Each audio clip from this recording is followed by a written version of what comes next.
મિત્રો તો અમે જુનાગઢના ઉપરકોટ પહોંચી ગયા છે. તમે જોઈ શકો છો અહીંયાથી ઉપરકોટ એનો ગેટ જો તમે અંદર જઈને તમને વધારે બતાવીએ.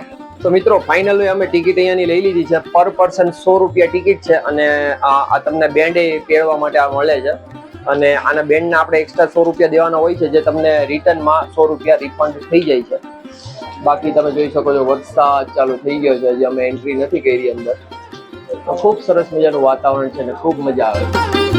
તો ઉપરકોટમાં એન્ટ્રી કરી નાખી છે અને એન્ટ્રી કરતા જ અહીંયા આપણે હનુમાનજી મહારાજના દર્શન થઈ જાય છે. બોલો જય હનુમાનજી મહારાજ. સાથે સાથે બાજુમાં અહીંયા ગણપતિ બાપા પણ છે વિશાળ. બોલો ગણપતિ બાપાની જય.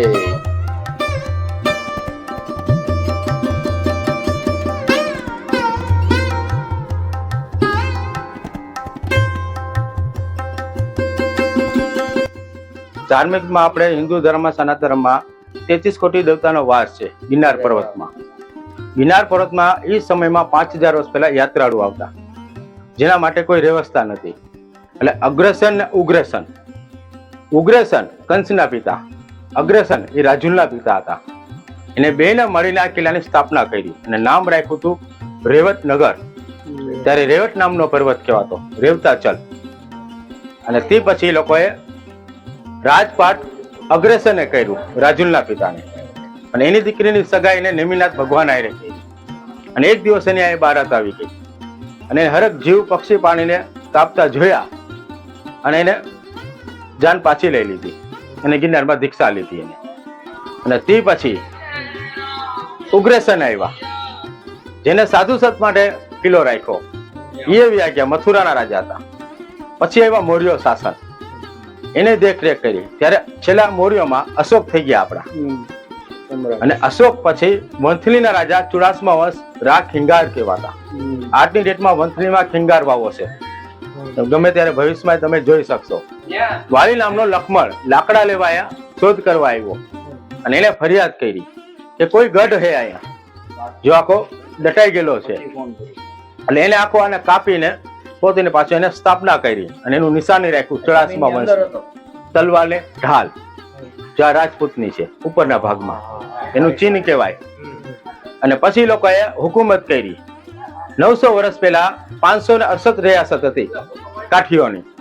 એમાં 3 ભાગ થયા, પાટણ, ગુજરાત, કચ્છ અને જુનાગઢ એટલે કે સૌરાષ્ટ્ર. 3 ભાગમાંથી સગા મામાભાઈ આના વેરુ હાલતા હતા પાટણ આયરે.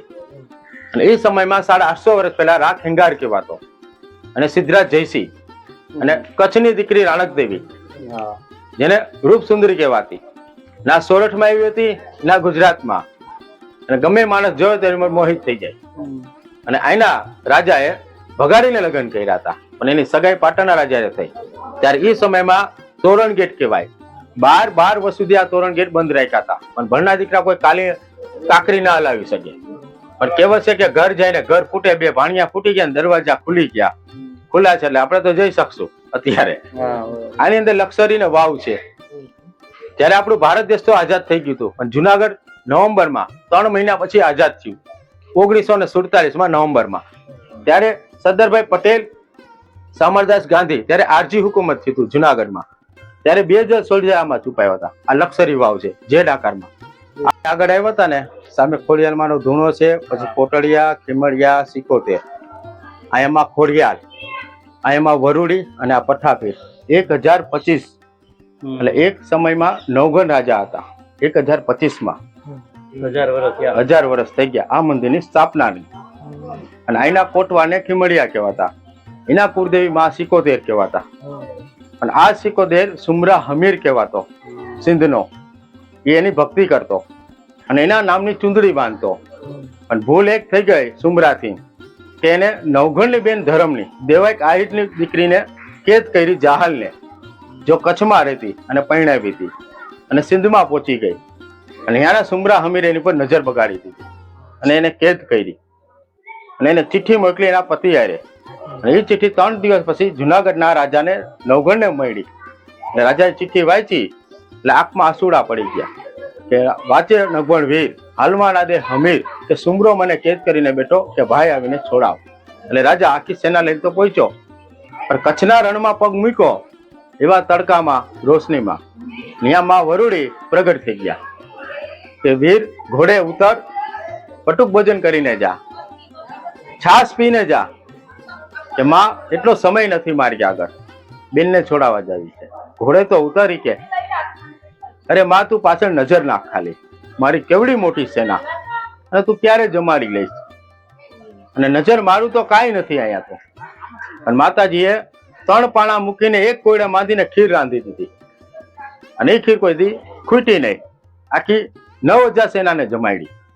અને એવા રણમાં ઘાસ ને ચણા ઘોડાઓને ખવડાવ્યા. તો એ રાજાના મનમાં એક જ હોય કે બેનને મળવું, કે માં હવે તો રસ્તો આપ. તો દીકરા સીધો હાલ્યો જા, દરિયો આવે, તારું હાથમાં કાળું ભાલું છે, એને ઊંચું રાખજે એટલે હું કાળી ચકલી બનીને બેસીશ અને યા તું શ્રમણ કરીશ એટલે હું આવીશ જ. એટલે રાજા એને શ્રમણ કરે ને એટલે માતાજી ઉઠતા ઉઠતા આવે અને ભાલા પર બેસે કે હાલ આગળ વીર, જો તારો કાળો ઘોડો તું લગામ ખેંચ, પેલો પગ મૂકે તો પાણીનો છબકડો ઉડે ને પાછળના ધૂળના ઢગલા ઉઠે, માંડે વરુડી કહું તને. અને ત્યારે નાખો એને દરિયો પાર કરાવી. દરિયો પાર કર્યો એટલે સિંધે પગ મૂક્યો એટલે પઠાભીર એક ભમરાના રૂપમાં સેનાને ગુમરાહ કર્યા. પણ માં વરુડીએ પઠાપીરને ઝુકાવી દીધા, કારણ કે દેવી સામે ના થાય. અત્યારે પઠાપીર કે હું તો દેવી નમન દઉં પણ આગળ 77 નમન ના દે. જો સુમરા હમીરની છે અને સુમરો હમીર દર વર્ષે નિવત આપે છે એને, એટલે એને માથામાં ચુંદડી બાંધી છે, એનો કોઈ વાળ નહીં વાકો કરી શકે. પણ નવગણને ઘમંડ તો હોય ને માં ખોડિયાલનો, કાંડે બેઠેલી હોય તો કે ભલે એને હું જોઈ લઈશ. પણ રાજા નવગણ 3 વાર ભાઈ હારીને આવ્યા અને પછી એને તો યાદ કરવી પડે ખોડલને.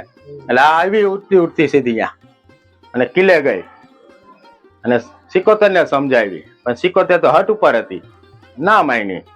ખોડિયાલે મગજની બુદ્ધિ હલાવીને કાનમાં જઈને દીકરાને કીધું નવગણને કે હવે તલવારનો ઘા કરને તો એને એક મેળો મારજે કે જીવ સોરઠમાં જેટલા યુદ્ધ કર્યા હોય ને તે ભાયડા સાથે, કોઈ બાયલા સાથે નહીં, જો ચુંદડી બાંધીને ફરે. અને ત્યાં સુમરા હમીને પસંદ ના થયું અને એને ચુંદડી કાઢી નાખી અને પાઘડી પહેરી. ત્યાં સુમરા હમીને એક જ ઘાએ તલવારથી માથું ઉડાડ્યું અને સમંદરમાં પડ્યું. અને ત્યાં 77ને ખબર પડી કે મારો દીકરો નથી રહ્યો સુમરો. અને ત્યાં 77 વાર કરવા પહેલા જ ખોડિયાલ આડી પડી ગઈ કે તારો સુમરો તને દર વર્ષે નિવત આપતો હતો, પણ મારો નવગણ સોરઠ આવ બેન તને હરોજ નિવત આપશે. આજમાં એ તો પેઢી નથી, હજારો લાખો માણસ માનતા લઈને જાય અને ત્યારે માનતા ચડે છે અહીંયા. અને આજની ડેટમાં જયારે નળાબેટમાં આપણે વરુડી પૂજાય છે, ત્યાંનું સ્થાનક થયું, બરગટના પેડે બેઠેલી છે, ત્યાંથી રોકાઈ ગઈ. પણ અહીંયા હું કેમ પ્રગટ થાય કે જયારે આની માંડની સ્થાપના થઈ, બધાએ સામયો કર્યો જહાલનો, હજી કોયડું ખીર હતું એ સેનાપતિ અહીંયા લઈને આવ્યા અને લીધા પછી એને પત્નીને આપ્યું. પત્ની એમ કે દીકરી વહુ આવી પૈણીને નવી નવી દુલ્હનને પ્રસાદ તો દેવો પડે ને, એને વિશ્વાસ નતો સાસુ ઉપર. પ્રસાદને ઘા કર્યો, પ્રસાદને ઘા કર્યો એટલે માં વરુડી સીધા એને શ્રાપ આપે કે માં જેવી સાસુનો આ સમયમાં તું વિશ્વાસ ના કર તો આગળ જતા તું શું દીકરી કર, કે મને કોઈ વિશ્વાસ નથી કરવાની. તો સાંભળ કે કલયુગ ને કળયુગમાં ઘરે ઘરે ધોકા ના ઉપડે તો મને કહેજે વરુડી. એટલે આજની ડેટમાં સાસુઓનું કોઈ બનવાનું નથી. ગેટ છે 1162. એટલે આજના સમયમાં આપણે 900 થી 1000 વર્ષ ગણી લઈ. જયારે આને સાગવાનની લકડી કહેવાય, હજી આ સૈડી નથી, એ સમયનો ગેટ છે. જયારે આને ખોલી નતા હકતા ને તોડી નતા હકતા ને તો કિલ્લામાંથી બોર્ડર ઉપર કોઈ સૈનિક ચડીને આવે, નીચો વિસ્તાર હોય તો એની અંદર પથ્થરની ખાઈ બનાવીને રાખે. જો આપણે આગળના ભાગમાં આવશે ઝેરીલા સાપ, અજગર, મગરમચ્છ, ઠંડુ પાણીના ઘાસ, એટલે દુશ્મન કોઈ આવે તો સીધો ફસાઈ જાય. પણ આજના સમયમાં જુનાગઢની આબાદી આપણે ગણીએ તો 6 થી 7 લાખની આબાદી છે, બરાબર. 530 વર્ષ પહેલા જુનાગઢની આબાદી 5 થી 6000ની આબાદી હતી, આ કિલ્લાની અંદર, બાયણે નહીં. પછી 1947માં જયારે જુનાગઢ આઝાદ થયું ત્યારે 9 લાખની આબાદી હતી. અને એના પછી 20 વર્ષ પછી આપણી ગવર્મેન્ટે 2 ભાગ કરી નાખ્યા જુનાગઢના, સોમનાથ અને પોરબંદર, 2 કટકા થઈ ગયા. પાછી એને અત્યારે ભેગી કરો તો 40 લાખની જેટલી આબાદી થઈ જાય અત્યારે મારા હિસાબથી, સમજી લો. પણ એ સમયમાં ટેક્સ લેતા અને આજના સમયમાં ટેક્સ તો લે છે. આગળના રાજાઓને વરદાનના ટેક્સ ઘમંડ હતા આટલા તો તમને ખબર છે, મારે આગળ નથી બોલવું અત્યારે, રેકોર્ડ કરવા બોલે સમજી ગયા. એટલે એ સમયમાં કરની પરંપરા હતી, જેમાં આપણે તે જીએસટી ભર્યા, તે ટેક્સ. કર એવો હતો કે રાજા રામાટલીક ને સપનામાં કે યાદ આવ્યું કે મને તો માં ગંગાજીનો વરદાન છે કે દખ દૂર બધાનું સારું કરવું. કે આપણા રાજમાં કોઈ બીમાર હોય, એટલે રાજા બિચારો દયાળુ હતો, પછી એને બધાની બીમારી દૂર કરવા માંડ્યો. અને એના માટે કાવડમાંથી પાણી આવતું, હળદવારથી, ગંગાજળ. મેલની સામે સૂર્ય મંદિર છે આજની ડેટમાં, ત્યાં ઉઠે એટલે ગિરનારની કિરણ નીકળે સૂર્યની. કોઈને કોઈ યારે વાતચીત કરે ને કોઈનું મોઢું જોવે નહીં, સીધો સૂર્યનું જ મોઢું જોવે અને ત્યાંથી સ્નાન કરે. પછી એની પત્ની શિવજીની પૂજા કરે, ત્યાં સુધી નહીં. રાજા પૂજા થઈ જાય પછી, અને પછી સભામાં આભૂષણ વગર બેસે, અને જેની માણસને ગલે મળે એની બીમારી દૂર થઈ જાય. સમય પ્રમાણે મંત્રી અને સેનાપતિ, કારણ કે મહેમદ શાહ બેગ જો મેમદાબાદનો બાદશાહ હતો, એને જુનાગઢ ઉપર 6 વાર અટેક કર્યા હતા ઇસ્લામ કબૂલવા માટે, પણ કોઈ દી કિલ્લો જીતી ના શક્યો. એટલે એના મંત્રી બધા ફૂટેલા નીકળ્યા. ફૂટ્યા પછી રાજાને એટલા પંપ માર્યા કે રાજાએ સમય પ્રમાણે આદેશ આપી દીધા કે સોરઠના ટેક્સ વધારી નાખો. જેમાં આપણે સૌથી કહી છીએ આપણે દામાકુંડ, અસલમાં એ બ્રહ્મકુંડ છે, જો બ્રહ્માજી એની ઉત્પત્તિ કરી હતી કુંભળમાંથી. અને એ સમયમાં અહીંયા કરની પરંપરા કરે છે કે કોઈ માણસ 4 ધામની જાત્રા કરીને આવે અને એને ગિરનારમાં કર, અહીંયા દામાકુંડમાં કર દેવો પડે અને સ્નાન કરવું પડે, પછી ગિરનારના પગથિયા ચડી શકે. ત્યાં સુધી તમારી જાત્રા સફળ નથી થતી આજની ડેટમાં, નગર એ અફણ માનવામાં આવે છે. એટલે રાજા રામાટલી કે 2 મુદ્રાની પરંપરા ચાલુ કરી દીધી, અને અહીંયા કોઈને મળવું હોય એને તો 5 મુદ્રા, એની બીમારી દૂર કરવામાં આવે. અને સોરઠમાં 10 મુદ્રા કરી દીધી. સમય પ્રમાણે એનો ઘમંડ બહુ વધતો ગયો, પણ કહેવાય છે કોક તો પ્રગટ થાય ને. ભાવનગર જિલ્લાની બાજુમાં તળાજા ગામ છે, અને અહીંયા નરસિંહ મહેતા ભગતનું ગામ, જેને કૃષ્ણ ભગવાને 52 કામ કર્યા. જે દિવસે એને વાણીના હિસાબે કીધું કે બ્રાહ્મણોને સાધુને જમાડવા પડશે, પણ ઘરમાં તો ધાન ખવાય નતું, રાતોરાત હરિએ ભંડાર ભરી દીધા, અને દીકરીનું માગવું આવ્યું. અને એના હાથ પીળા કરવા માટે સામેવાળાએ હરખાઈને કીધું કે દીકરી જોઈ પણ કાંઈ કરિયાવર ના જોઈ. અને મહિના પછી કરિયાવરના મેળા માર્યા, ઈટથી માંડીને પાણાથી માંડીને, પણ કૃષ્ણ ભગવાને રાતોરાત દ્વારકાથી આવીને સમયા શેઠ બનીને પ્રગટ થઈ ગયા અહીંયા ઉનામાં. ને જેટલા મેળા માર્યા ને એ થાર ભરી ભરીને આપ્યા. 56 કરોડના મામેરા કર્યા એને. ઈટુ સોનાની, પથ્થરે સોનાના, લેતા જાઓ. અને અહીંયા નરસિંહ મહેતા પગે પડી ગયા કે આ તો મારો હરી છે, બાકી કોઈની તેવડ નથી. અને તે પછી દીકરાના લગ્ન નજીક આવ્યા, પણ વાણીના કુંડલીના હિસાબેથી એ દીકરાના મૃત્યુ લખ્યા હતા બીજા દિવસે. એટલે કોઈ સગા સંબંધી ના આવે. આજે જાનમાં આવ્યું, સવારના મયતમાં કોણ આવે? એટલે અહીંયા ઇન્દ્રદેવને વાત કરી કૃષ્ણ ભગવાને, અને બધા દેવોને નીચે મોકલા જાનૈયા બનાવીને. પણ વિધાતાના જે લેખ લખ્યા હોય, મૃત્યુ તો હતી જ, પણ એને મૃત્યુ થાળી કૃષ્ણ ભગવાને. પછી નરસિંહ મહેતા નિવૃત્ત થઈ ગયા.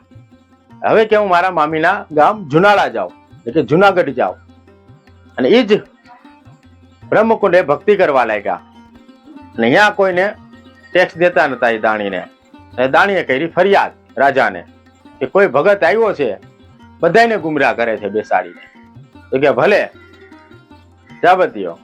જુનાગઢમાં વરસાદ ચાલુ થયો, ચોમાસું આવ્યું, વરસાદ બંધ ના થાય, બાળું ને બાળું આવવા માંડ્યું. અને એ જ નરસિંહ મહેતા અહીંયા ભજન ગાયું વૈષ્ણવનું. એટલે કૃષ્ણ ભગવાને પાછું દ્વારકાથી અહીંયા આવવું પડ્યું, અને દામોદર અવતાર એને મેઘરાજાને કહીને વરસાદ બંધ કરાવ્યો. ત્યાંથી નરસિંહ મહેતાએ વાણી હલાવી કે ના નાયો દામોદર ને ના નાયો ગોમતી, જેનો એડો થયો અવતાર. જીવનમાં નાવું જરૂરી છે, એટલે કે આપણો અવતાર એડો થાય. અને ત્યાંથી નરસિંહ મહેતાનું ધબધબા હેલું, એટલે રાજાના તો માન બાન સમાન બધા ઘટવા માંડ્યા, અને આખું એનું જ નામ બોલવા લાગ્યા. રાજા થઈ ગયો ક્રોધ, બેડિયા નાખીને લઈ આવો અહીંયા ભગતને. અને એને 6 મહિના કાલ કોઠડીમાં પૂર્યા. 7મો મહિનો બેઠો ને એટલે સમાજ ભેગું થઈ ગયું નાગર કે અમારા ભગતના શું આરોપ છે, કે એના મામી મૃત્યુ કારણ ભગત બન્યા, એવા અનેક આરોપ નાખી દીધા. પણ રાજાના મનમાં એક જ આરોપ હતો, હરિનો, કારણ કે એના નામનું બધું ગુમરાહ થતું હતું. એ મોટો આરોપ કહેવાય છે, એ સિદ્ધ કરો. તો એને કહ્યું ભજન, મહેલમાં. અને એવું ભજન ગાયું તો રાજા તો મોત થઈ ગયો એની પર. ત્યાં તો દરવાજા ખુલવા માંડ્યા અને કૃષ્ણ ભગવાનની માળ આવી. અને ત્યાંથી જોઈ ગયો, પગે પડી ગયો કે તમારા સિવાય કોઈ હરિ ભગત છે નહીં આ સૌરાષ્ટ્રમાં, માગો એ કે. એટલે ભગત આખું ડીસા જોવે આમ મહેલમાં, પણ ક્યાંય ભગવાનની સ્થાપના ના દેખાય. રાજા હનુમાનજી ને ગણપતિની સ્થાપના કરજે, અહીંયા શુભ ગણાશે આ કિલ્લામાં. તો ભણના દીકરાએ મંત્રી ને સેનાપતિને કાન ભર્યા કે તમે એની વાત માનશો તો જગત આખું એનું જ માનશે. એટલે એને અપમાન કરીને બાયને સ્થાપના કરી હનુમાનજીના ગણપતિની. તો અહીંયા છે. એટલે ભગત તો શ્રાપ આપે નહીં. 4 ચોરાઈમાં બેસી ગયા. આજની ડેટમાં આપણે નરસિંહ મહેતાનો ચોરો કઈ સિટીમાં છે, એને કોઈ શ્રાપ ના આપ્યો. પણ આઈનો રાજા ભણનો દીકરો મદિરાપાન કરવાનો શોખીન. મોણિયા ગામથી નાગાજણ એટલે કે ગઢવીનો દીકરો આવે અને મદિરા બનાવે. અને એક દિવસ રામ માંડલિકને ઘોડા ઉપર નજર નાખી અને નાગાજણે ના પાડી દીધી. અને પાછું ગયો તો રસ્તામાં મહેમદ શાહ સેનાપતિનો ઘોડી બેસી ગઈ કે આ રાજાની નજર પડી છે આ ઘોડામાં, તમને દીધો. ની વાત પહોંચી ગઈ જુનાળા કે તમારા દુશ્મનને ઘોડો આપ્યો તમને ના આપ્યો, અને તમે એના કોઈ દી કર નથી લીધા મોણિયાના. આવું અપમાન રાજા એ કે કાઢો ઘોડો, હાલો મોણિયા. અને મોણિયું આખું કરો ખાલી. એટલે ભાઈ આ રાજા ઘોડો લઈને પહોંચ્યા સેનાપતિ લઈને. એટલે બરગદનું પેડ નીચે ઉભા. એટલે નાગબાઈ આખી ચારણોને ભેગી કરીને થાર લીધો કે રાજાને વધાવો તો પડશે ને, ભાઈ આવ્યો છે, દીકરો આવ્યો છે. એટલે સેનાપતિ કીધું કે જો નાગબાઈ આવે છે માં, દીકરી વધાવશે તો આપણે તો કાંઈ લઈ આવ્યા નથી, ભેદ કાપડો નથી લઈ આવ્યા. આ એની પરંપરા છે ચુડાસમાની કે રાજપૂતની કે નાગબાઈ આવ્યા તો એને વધાવવા પડશે. રાજા કે હું એવું કાંઈ કાર્ય નથી કરવા માંગતો, તમારે જે કરવું એ કરજો, પણ એને કહેજો ગામ ખાલી કરે. ભણનો દીકરી તો કઈ ખબર ના હોય, સીધી આરતી ઉતારી લીધી. જાય કે ચાંદલો કર. તો ભાઈ ડીસા ફરી ગયો. સેનાપતિ સામું જોવા માંડ્યો. સેનાપતિ કે મારું કા સામું જોવે? તો આમ આયલા સેનાપતિ. તો આમ ફરીને સેનાપતિ જોવે. સેનાપતિ આમ ફર્યા તો એની ફાડું જોવે. એટલે ભાઈ 4 ડીસા ફર્યા કે માં જુનાળાનો રાહ ફરે છે કે દીકરી રાહ ના ફરતો હોય, રાના માથા પર આનો ધી ફરે છે કે. હું વાત કરું રાહ કે આ શું કર્યું? દીકરી ચાંદલો કરે તો તું એને ભેત આવ, બેન માન, મને માં માની દે, અને આવ મોણિયા મઢે. મારે તમારા ગામમાં આવવાની કઈ જરૂર નથી, તમે કરો મોણિયું ખાલી, તમે કર નથી દીધા. અગર જુનાગઢની પટરાણી બનો રાણી. તો કે મોઢું સંભાળી લેજે રાહ, હવે તો સાંભળી કે જે ત્યાં તું રાજ કરસ એ જગ્યા પર એક દિવસ નમાજ પડાતી હશે. જ્યાં તારા નામના ઢોલ સૈનાય વગરતા હશે, શંખ વગરતા હશે, ત્યાં મુસલમાનની બાંગ વગરતી હશે. અને તું ભંગતો માગીશ ભીખ, અને રાહ પણ રહેશે નહીં. આ કિલ્લામાં કોઈ રાજ કરશે નહીં. તલવારના જોલ ઉપર હૈસાભાઈ. અહીંયા નાગબાઈએ કીધું તો દીકરા સાંભળ કે હવે હું અહીંથી એક પગલું ઘરે જાઉં, આ પહોંચું ને ખીચડી રંધાતી હોય ને એમાં 2 જ દાણા હોય, એને નોખા કરું ને એમ જુનાગઢ નોખો થઈ જાય. જા. એ રીતે પાવાગઢનો રાજા ફતેહ હતો. એને ઘમંડ હતો કે હું જગત દર્શનની ઈચ્છા રાખતો હોય. અને એક દિવસ માતાજીએ શું કીધું કે કોઈ સ્ત્રીના રૂપમાં આવું તો ઓળખી લેજે. તો પાવાગઢની બાજુમાં ગામડું હતું ભદ્રાનું, અને ભદ્રા એટલો રૂપનો અંબાર. અને માતાજી એના શરીરમાં ગયા એનો રૂપ લઈને ભદ્રાનો. અને ફતેહસિંહને 15 પટરાણી અને ગરબાનો પેલો દિવસ તેની પટરાણી ગરબે રમે, અને ત્યાં ભદ્રાઈ રમવા માંડી. અને રાજાને શું થયું, આવી રૂપસનિયા કન્યા કોણ છે આ? એટલે સેનાપતિ કે મને નથી ખબર, આને તો પટરાણી બનાવવી જોઈએ કે ભલે સોલમી આ. અને ત્યાંથી ભૂલી ગયો કે આ કોણ છે, અને મોહિત થઈને પાછળ ગયો. 3 વાર છેડો ખેંચો, નદીના કાંઠે ઓળખવાનું પણ ઓળખો નહીં કે હું કાલી છું, ભદ્રકાલી. એટલે ભદ્રામાંથી માં ભદ્રકાલી થયા હતા, એનું માન રાખવા હતું. અને ત્યાંથી એને શ્રાપ એવો આપ્યો કે આજ પછી તારા પાવાના ડુંગર ઉપર કોઈથી તારા નામનો પાવો વગડશે નહીં, અને મુસ્લિમની સાથે ચડાય. અને ત્યાંથી મોહમ્મદ શાહ બેગને વાત પહોંચી ગઈ કે આ 2 રાજા દેવીના શ્રાપ છે. અને ઓલો કાલકાનો ચહિતો હતો મહેમદ શાહ, અને એને 24 કલાકમાં 2 ગઢ જીતા, જુનાગઢ ને પાવાગઢ. અને 2 ગઢ જીતા પછી એ સૂચના ક્યાં પહોંચી? દીવના કિલ્લામાં ઓટોગઢ આવ્યા. જો દીવના કિલ્લામાં તુર્કી લોકો હારી ગયા હતા તોપુ જહાજમાં, અને એને નવાબને બળાવો દેવા માટે આ 2 તોપ ગિફ્ટમાં મોકલેલી છે અહીંના. અને આજની ડેટમાં એનો કોઈ યુઝ થયો નથી. જુનાગઢમાં માટે ખાલી જોવા માટે છે. અને પછી તો કિલ્લાની હાલત જોવો છો અત્યારે કે આખું નવું સિટી બાયણે વસી ગયું. એમાં 9 નવાબ, 12 બાબી, બાહુદ્દીન બધા રાજ કરી ગયા. જુનાગઢમાં છેલ્લો નવાબ જુનાગઢનો મોહબ્બત ખાન કહેવાતો, ત્રીજો નવાબ. એના આગળ 700 થી 800 કૂતરા હતા. કૂતરાનો શોખીન હતો. દર વર્ષે કૂતરાના લગ્ન કરાવતો, કરોડો રૂપિયા વાપરતો. અને લંડન થી મહારાણી વિક્ટોરિયાને રિસીવ કરવા ટ્રેન મોકલતો અહીંયા, લાખો રૂપિયા વગાડીને. એ સમયના લાખો રૂપિયા. અને એ સમયમાં એના દિવાન ગુજર લાયક હતા અને બધું દિવાન જ ડિસિઝન કરતા. અને બળાવો દેવા માટે જીના હતો અને હૈદરાબાદનો મિઝાલ, કાશ્મીરનો મિઝાલ ને અહીંનો મિઝાલ. જીનાને સૂચના પહોંચાવી અને જીનાએ વાત કરી નવાબને, દિવાને પહોંચાવી. તો ગુજર દિવાન હતા, એને ના પાડી દીધી કે નવાબ આ કોઈ લાયક છે નહીં, પાકિસ્તાન એને ભેળવા જેવું છે નહીં, કે ભલે. એટલે જીનાને ખબર પડી ગઈ કે દિવાન છે ત્યાં સુધી કાંઈ થાય નહીં. એટલે દિવાનને કરી દીધા બીમાર એટલે નવા દિવાનને બેસાડ્યા. એ તો પછી જીનાની જ વાત માને અને નવાબને પ્રેશર નાખી દીધું. અને નવાબે હા પાડી. એ સૂચના પહોંચી ગઈ પટેલને અને સામરદાસ ગાંધીએ એ સૂચના પહોંચાડી પટેલને કે અત્યારે તમે લડો, પછી હું આવું છું, હું જોઈ લઈશ. સરદારભાઈ પટેલે એવી મગજની બુદ્ધિ હલાવી દીધી જુનાગઢમાં કે અહીંના ગુજરાતીઓને જેટલા હતા અને મુસલમાન હતા, હિન્દુને બેમાં ભેદભાવ કર્યા. તારા હોય એટલા તારા રાખ ને મારા હોય એટલા મારી તરફ રાખો. એમાં કર્યો એને ચુનાવ. એમાં 27% એનું થઈ ગયું, 28 આપણી થઈ ગઈ. એક વોટિંગથી જીતી ગયા. અને ગાંધીનગર જઈને એલાન કર્યું કે હવે જુનાગઢના સૌરાષ્ટ્ર લોકોને કોઈ વસ્તુ ગુજરાતથી નહીં મળે, એને પાકિસ્તાનથી લેવી પડશે. તમારે પાકિસ્તાન ભેગું જવું હોય તો અમુક મુસલમાને ખોખલાઈ ગયા અને સીધા ભળી ગયા હિન્દુ ભેગા. અને ત્યાંથી પછી અંદર લડવા લાગ્યા. પછી સામરદાસ ગાંધીને ચિઠ્ઠી મોકલાઈ મુંબઈ. અને એને મહારાષ્ટ્રથી જેટલી ગુજરાતી આવતા હતા, અમદાવાદ, વડોદરા, સુરત, બધાને ટ્રેનમાં બેસાડતા ગયા, સૌરાષ્ટ્ર મેલ ચાલુ કરીને. અને પછી એને રાજકોટમાં રાખ્યા અને ત્યાંથી એને 4000 સોલ્જરમાંથી કટકા કર્યા. 2 અહીંયા મોકલા, બાકી ફેલાવ્યા. અને ત્યાંથી પછી તો નવાબને ખબર પડી, જનરલને, કે આપણું જુનાગઢ તો કબજામાં છે, હવે આમાં તો ભાગવા સિવાય કાંઈ છે ને, કાં સરેન્ડર કરવું પડે. એ ભાઈ સરેન્ડર કરી દીધું. નવાબે સરેન્ડર કર્યું નહીં. કેશોદના એરપોર્ટ છે આટની બાજુમાં, એમાં 2 પ્લેન મગાવી દીધા. એકમાં કૂતરા ભરી દીધા, સંપત્તિ, દસ્તાવેજ. એકમાં નવાબ ને રોયલ ને બધા ખુદ. ત્યારે બેગમો રાડું નાખતી હતી, 9 બેગમ, કે અમારું શું. એમાંથી 7 ને લઈ ગયો ને 2 ને ઉતારતી હતી. પ્લેનમાં જગા નથી તો કૂતરા ના ઉતારી શકતો હતો. પણ એને ઇજ્જત તરફથી માન સન્માન પટેલે આપ્યું, પેન્સિલ તરીકે 2 બેગમોમાં અને 1 દિવાનના ઘરમાં. અને ત્યાં 7 વર્ષ પછી પરવીન બોબીનો જન્મ થયો દિવાનની. અને એનું નામ રાખ્યું હિરોઈનબાઈની, તો 2005માં જેને મુંબઈમાં સુસાઇડ કરી લીધું. અને 2007 સુધી આ પેન્ટિંગ હતું જુનાગઢ. પછી નકશે ચડ્યું. અને સામે તોપ છે, ઉપડે તો ઉપાડી આવો, ફૂટે તો ફોડી આવો, બાકી ખાલી ફોટો પાડી આવો, જતા આવો.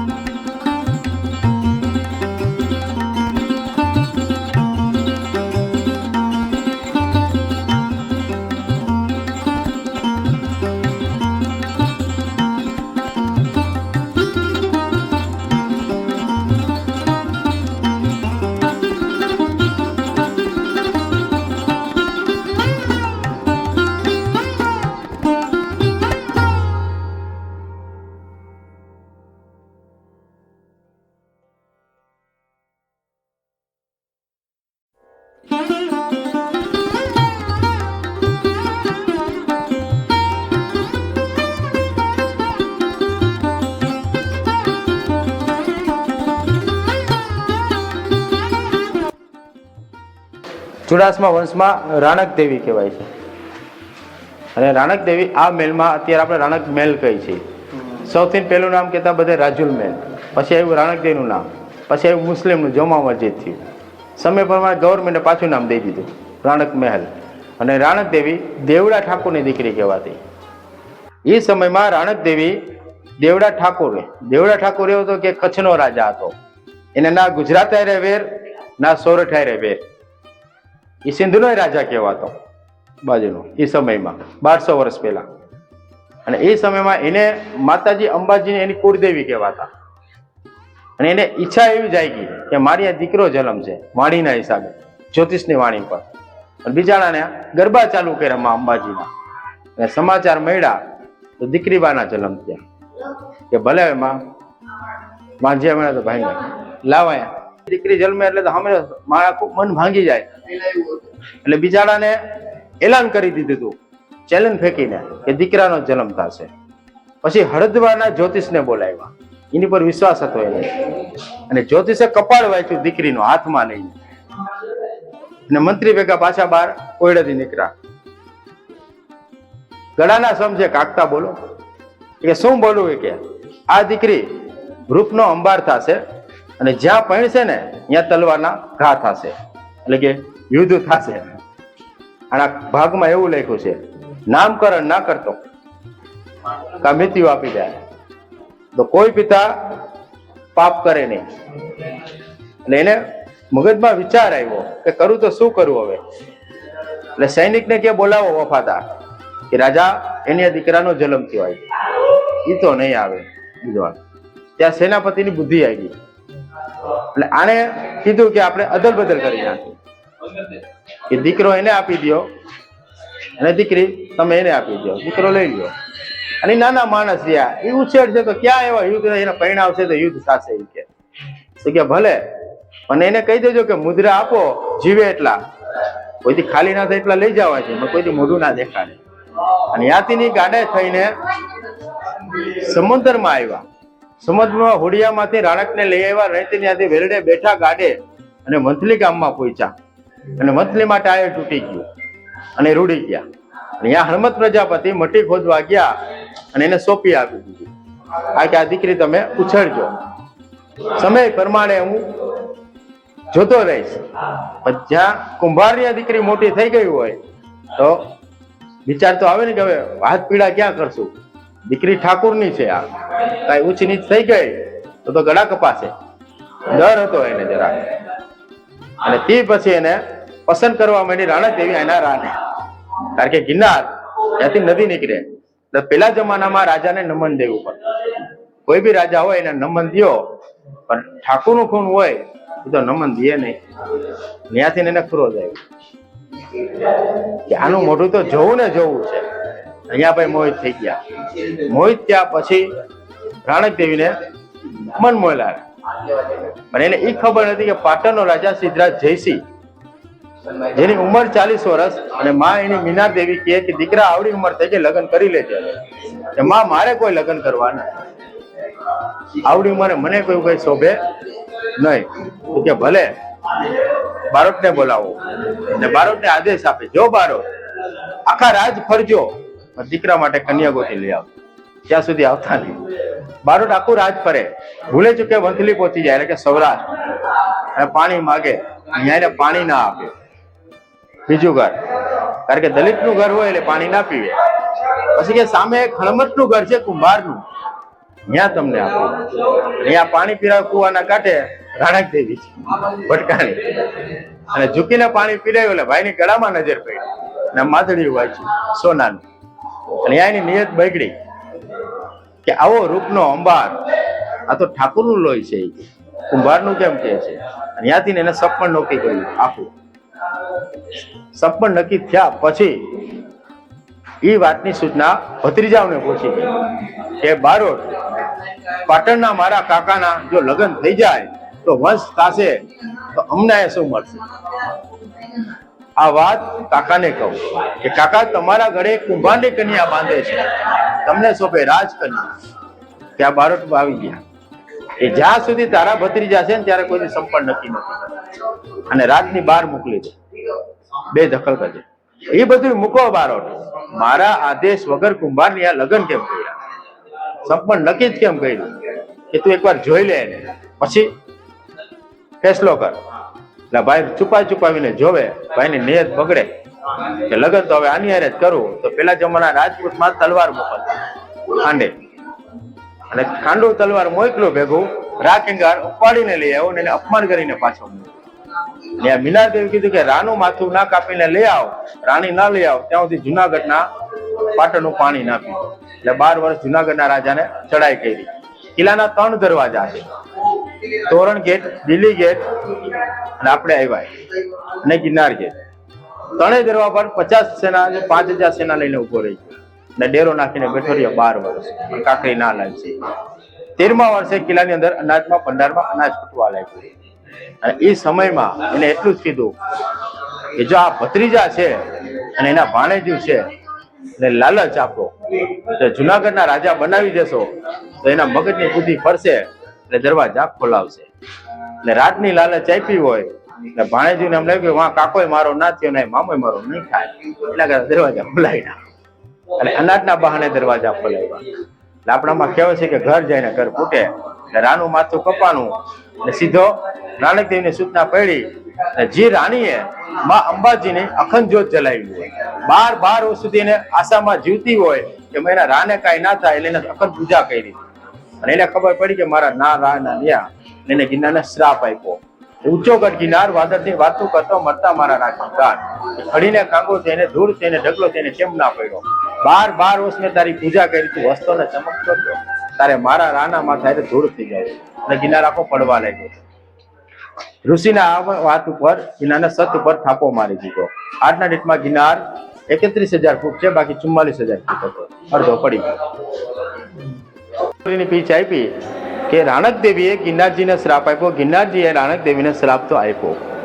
રાણક દેવીએ જેના પતિ માટે સતી રાખ્યું, સત હતો એનામાં, જેને 33 કોટી દેવતાને ગિરનારને પછાડવા લાગ્યો. એટલે ગિરનાર પડતો નતો, ગિરનારની મોટી મોટી શિલા ધ્રુજવા લાગી. મોટી શિલા નીચે આવતી ત્યારે સાધુએ સમજાવ્યા, 2 દીકરાએ સમજાવ્યા કે માં જો ગિરનાર પડી જાય તો હજારો લાખો મનુષ્ય મરી જાય આમાં અને સૌરાષ્ટ્રનો કોઈ અસ્તિત્વ નહીં રહે. અને થાપો મારીને ઊભો રાખ્યો. સતના આધાર પર ગિરનારને શિલાઓને થાપા માર્યા કે માપડ માપડ મારા આધાર તું થમી જા, હજારો લાખો તેને જીવતા જોસલા ચડશે ને જીવતા જાતું આવશે. એટલે મારા રાતો વ્યાગ્યા પણ કુંવરે આવશે. એટલે સતના આધાર પર ગિરનાર તો ઊભો રહી ગયો. ગિરનાર આજની ડેટમાં 2300 પગથિયે ગિરનારની હજારો લાખો માણસ સ્ત્રી પૂજા કરવા જાય. તે શિલા અટકેલી પડી છે. અને તે પછી 2 ડગલા હાલી એટલે ગિરનારે શ્રાપ આપ્યો હતો કે સમય ને કલયુગ ને કળજુગ કે દીકરી તારા જો કોઈ પતિ માટે સતવાન નહીં રહે. એટલે કે કોઈ અત્યારના સમયમાં કોઈ સતી થતી નથી તે સતા કરી નાખે, સમજી લેવું અત્યારે. અને સિદ્ધરાજ જયસિંહ તલવારના જોર ઉપર હાથ પકડવા ગયો અને કે સેનાઓના કરજો બંધી અને લઈ જાઓ બધાને પાટણ અને તું બનીશ મારી પાટણની પટરાણી. હા લઈ જાય. જોઈ કે સિદ્ધરાજ અડ્યો તો તને રૂવાડે રૂવાડે કોટ ફૂટશે અને તારો વંશ નહીં કોઈ થાય અને તું વાંજ્યો મરીશ. સિદ્ધરાજ હશે હાટ મને એવા કોઈ શ્રાપ ના લે. અહીંયા રાણકદેવના 2 દીકરા ઉભા થાય કે રાણા કુળના વંશ હોય તેની માને હાથ શું અડાડી લે, કરો મારી સામે યુદ્ધ. એવડા દીકરા તલવાર ઉપાડે એટલે સિદ્ધરાજને વિચાર આવે કે આને હટાડાયથી. મોટો દીકરો સીધો તલવારનો ઘા કરે પગમાં લે. રાજાને વિચાર આવે કે આવડા છોકરા મને તલવાર મારશે તો 10 વર્ષ પછી શું કરશે. એક ઝાટકે જ અહીંયા પતાવી દે. 2 દીકરાને માર્યા. રાણકદેવી ખોરે લઈને રોતી રહી ગઈ. પાટણનો રાજા કે તારા રાનું માથું પાટણ લઈ જાઉં છું, તારે રાણી બનવા માટે પાટણ તો આવવું જ પડશે. અને આજની રાણી પાટણની બનવા માટે એના પતિના મસ્તક લેવા માટે રાણકદેવી પાલકીએ બેઠા. અને સેનાપતિ આગેવાન હતા. સેના લઈને પહોંચ્યા વઢવાણ ભોગાવ લીમડી. આજની ડેટમાં ત્યાં નદીમાં ભોગ લેવાના. એટલે રાણકદેવીએ શ્રાપ આપ્યો કે ભવે ભવ આજ પછી કોઈના ભોગ લેશે નહીં, ભોગાવ રહેશે સૂકો. હજી સુધીમાં ભોગાવ નદી સૂકી છે, એમાં પાણી રહેતું નથી. સભામાં ખોરો પાથરીને માંગ કરે મસ્તકની, પણ કોઈ મસ્તક આપે નહીં. ત્યાં તલવારના જોર ઉપર કે રાજમાં સતીની કોઈ મદદ કરશે નહીં. એનો હાથ પકડી ઢસડીને રાજની બહાર ધકેલો. ત્યાં એનો હાથ પકડવા જાય એટલે સીધા જયસિંહને માંડીને આખા રાજમાં બધાને કોડ ફૂટવા લાગે. અને ખોરેથી માથું લઈને હાલતી થઈ જાય અને સૂર્ય ડૂબવાની તૈયારી હોય એટલે સેનાપતિને કે હવે સતી થવું છે, વઢવાણમાં જ મારે. અને રાણકદેવીની લાકડાની ઢેર કરે તો ગામવાસી આખું જોવે, કોટથી ધ્રુજે, પણ કોઈ મદદ ના કરી શકે. ત્યાં કે અગ્નિ આપજો તો અગ્નિ ના હોય એટલે જમણા પેટના નાખૂનમાંથી માં અંબાજીનું નામ લે એટલે અગ્નિ પેટે અને સતીનો જય બોલાવે. અને ત્યાંથી મીનાર દેવી કે ભવે ભવ સતી પાટણમાં પૂજાય તારા નામનું બધું શ્રાપ પાછા લઈ લે. એટલે કોઢના લીધા હતા, પાણીના નહીં. અને એ સમયમાં 1200 વર્ષ થઈ ગયા. તેજપાલ વસ્તુપાલ સમયમાં સિદ્ધરાજનો કોડ મુક્ત થયો અને એના નામની રાણકી વાવ બંધાવી. અને એ સમયમાં આજની ડેટમાં રાણકદેવના મંદિરો પાટણમાં છે, વઢવાણમાં. અને એના 2 દીકરા રાખીંગા સેનાપતિના બધાના પારિયા અહીંયા પૂજાય છે. અને અહીંયા કહેવાય છે હળીકડી વાવ નવગણ કૂવો ના જોવો તો જીવતો મૂવો, લાંબી પીપળ ને ટૂંકા પાનિયા. બરાબર, અમે હરોજ જોઈએ છીએ, તમે આવ્યા છો, ભાવને કૂવો જોઈ લ્યો અને થઈ જાવ અમર. બુદ્ધ ધર્મ અપનાવ્યું. જ્યારે અશોક રાજા બુદ્ધ ધર્મ અપનાવ્યું એટલે આપણા સૌરાષ્ટ્રમાં પગ મૂક્યો. એટલે કે અહીંયા એ સમયમાં કાર્તિક મહિનો હતો, એટલે કે લીલી પરકમ હતી પરંપરા આપણી. અને અહીંના ઋષિ એમ કીધું એના ઋષિને કે કોઈ મનુષ્ય ઈચ્છા બાકી હોય ને પૂરી ના થતી હોય અને મનથી લીલી પરકમ કરે છે તો હરેક મોક્ષ મળે છે એને, અને એના કામ થાય છે. એટલે માણસો પરકમ કરવા જાય. 4 ધામની જાત્રા કરી તો પરકમ કરે.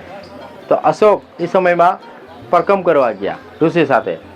બાયણે નીકળ્યા પરકમ કરીને, અને ઋષિએ સવાલ કર્યો કે અશોક, આપણે આટલી દૂરથી આવ્યા છે, આવનની પેઢી આપણે કેમ યાદ રાખશે કે મનુષ્ય? એટલે સામેની નજર પડી એટલે સુમરીની પાલી ભાષામાં લેખ કરાવ્યો અશોક શિલામાં.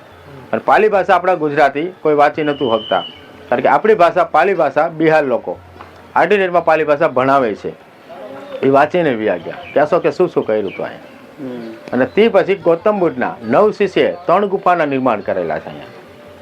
ઘરની મારી બાજુમાં છે બાબે પ્યારેની ગુફા, નરસિંહ મહેતા ચોરાની બાજુમાં છે કાપરકોટિયાની ગુફા, અને અહીંયા ગુફા છે બુદ્ધ ગુફા.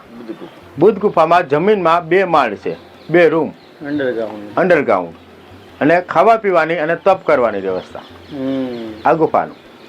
અહીંયા હળીના કડી વાવ છે. આપણે અસલમાં નામ કહેવાય એતી ને કહેતી. 850 વર્ષ પહેલાં એ સમયમાં, અને આપણા સૌરાષ્ટ્ર ગુજરાતમાં 3જો નંબર આવે આનો. પેલો અડાલતનો આવે, પછી પાટણનો આવે, 2જો નંબર ને 3જો જુનાગઢનો આવે. બનાવતા 24 વર્ષ લાગ્યા, પણ પાણી ના આવ્યું. રાજા અને પંડિતને માનતા જ્યોતિષને કે આમાં પાણી કેમ નથી આવતું, કે આ વાવનો વિસ્તાર બહુ મેલો છે, ભોગ માગે. ભોગ એવો કે એક જ માની 2 દીકરી આમાં મનથી ભોગ આપે તો જ પાણી આવે. એટલે આખા માણસને એને ઢીંડોરા પેટાવ્યો, કોઈ રાજી ના થયો.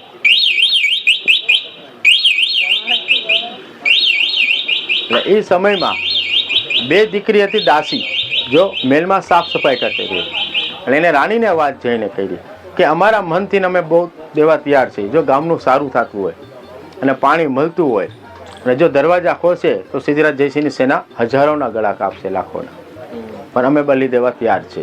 એટલે ચાંદીની પાલકીમાં બેસાડીને 2 દીકરીને લઈ આવ્યા અને ખંજર માર્યું અને લોહી પડ્યું એટલે પાણી ફૂટ્યું.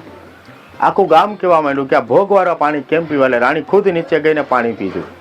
ત્યારે ગામને અહેસાસ થયો કે આપણી રાણીએ પાણી પીધું હોય તો આપણે પીવું જોઈએ. અને ત્યાંથી તે સમયમાં 172 પગથિયા હતા, અત્યારે 195 પગથિયા છે. અને કોઈ માણસ તાકાતવર કોગરો બાયણ લઈ આવે, પીપળના થડીએ નાખે, જેટલા પાણાના ઢગલા કરે એટલા મકાન મળે. પણ આ ભવે નહીં, આવતા ભવે એડવાન્સ બુકિંગ. બરાબર, સમજી ગયા? હળીકડી વાવ ને નવગણ કૂવો ના જોવો તો જીવતો મૂવો.